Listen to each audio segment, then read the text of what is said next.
السلام عليكم ورحمة الله. أهلا ومرحبا بكم في فيديو جديد ومباراة جديدة واستمرار مباريات الكونفدرالية الأفريقية. لكن قبل ما نبدأ توقع معنا من يفوز في المباراة ويخطف 3 نقاط مهمين، ولا تنسى دعمنا باللايك والاشتراك وتفعيل زر الجرس ليصلك كل جديد. المباراة القادمة بين الزمالك والمصري البورسعيدي في الكونفدرالية الأفريقية ضمن منافسات الجولة الثالثة، حيث خاض الزمالك المصري مباراة أمام إنيمبا وانتهت بالتعادل 2 هدفين مقابل 2، بينما المصري البورسعيدي أمام بلاك بولز وانتهت بالتعادل 1-1.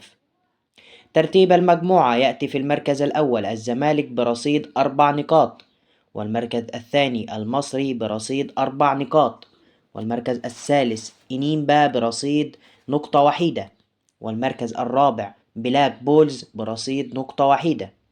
موعد المباراة يوم الأحد في تمام الساعة 6 بتوقيت مصر والسودان، 7 بتوقيت السعودية والكويت. المباراة ستقام على استاد برج العرب.